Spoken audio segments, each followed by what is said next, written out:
you see the camp behind us used to be up on land, used to be off the beach a good ways, and now it's out in the middle of the water. And that's kind of the natural progression of barrier islands.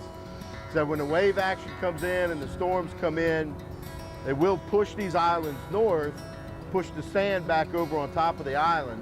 That's why it's so critical that you have good dunes, you have good vegetation on these islands to trap that sediment once it rolls back on top of the island. When Coastal Protection and Restoration Authority in Louisiana comes in and restores a barrier island, they'll build these beaches out another 500 or 600 feet back out into the Gulf so that that process can start over again. When we restore an island, we put sediment on the front and back, we plant it and put sand fences. All that helps capture the sand as they move and roll over time, helps protect that investment. In a little bit, we're going to go to Whiskey Island and see a recently constructed project. Just 2 weeks ago, we stopped pumping sediment there. So the reason why rebuilding these barrier islands is so critical is because, number one, they serve as your first line of defense against incoming hurricanes, tropical systems. They can knock down storm surge, they can knock down wave action before it gets to the more sensitive marsh that's to our north. We're here in Terrebonne Parish on the Gulf of Mexico side of Whiskey Island. It's one of the barrier islands in the Ile-de-Nere chain of barrier islands. And the state of Louisiana, the Coastal Protection and Restoration Authority, recently finished rebuilding this island with about 10.5 million cubic yards of sand from offshore source about 12 miles from here. The project lasted about a year, and the total cost of the project was about $117 million. Now, the sand that we got came from Ship Shoal, and Ship Shoal was actually an ancient delta of the Mississippi River. About 8,000 years ago, Ship Shoal used to be one of the ancient deltas of the river, and what happens is when a delta erodes and changes course, now the delta's over in Venice. There actually used to be barrier islands 12 miles from here. Eventually, barrier islands erode and become a shoal. A shoal's an underwater sand body.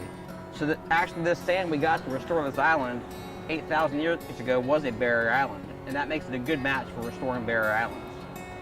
After we finish pumping sand, we install sand fence and put vegetation on the island, and that helps capture the sand that we placed and protect our investment. Obviously, the fishing on our barrier islands is great.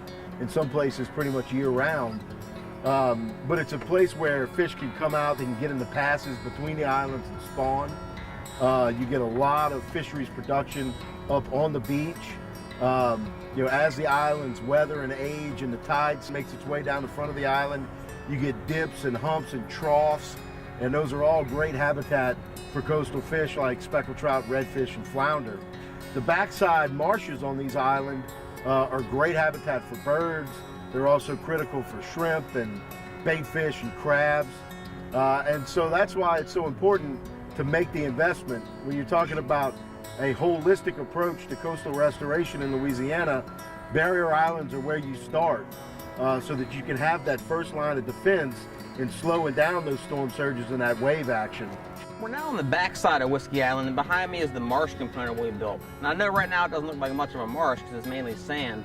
Eventually some tidal creeks will form and the plants will take root. It'll become a functioning marsh, which is a little different than the front side of the island is beach and dune. It's built up a little higher. But as we discussed, the back marsh is just as critical of a part of a barrier island. As they roll over time, that marsh helps capture the sand and keep it here. Barrier island restoration is a critical part of Louisiana's efforts to restore and protect our coast, restore and protect our fisheries habitat, our wildlife habitat, and our coastal communities. A lot of folks want to know, why don't we come out here and just build back the barrier islands? Well, the fact is, they are getting built. There are several other projects planned for the next decade in this basin and also in the Barataria Basin and even east of the river. So there's been a very concerted effort on the part of the state of Louisiana to rebuild these critical barriers back. It's part of a multiple lines of defense system in terms of rebuilding this coast. You start with the barrier islands, then you replenish sediment through diversions, you rebuild marsh, you rebuild critical ridges, you protect homes and businesses. It's all part of the process of making sure this coast can stay here for several generations to come.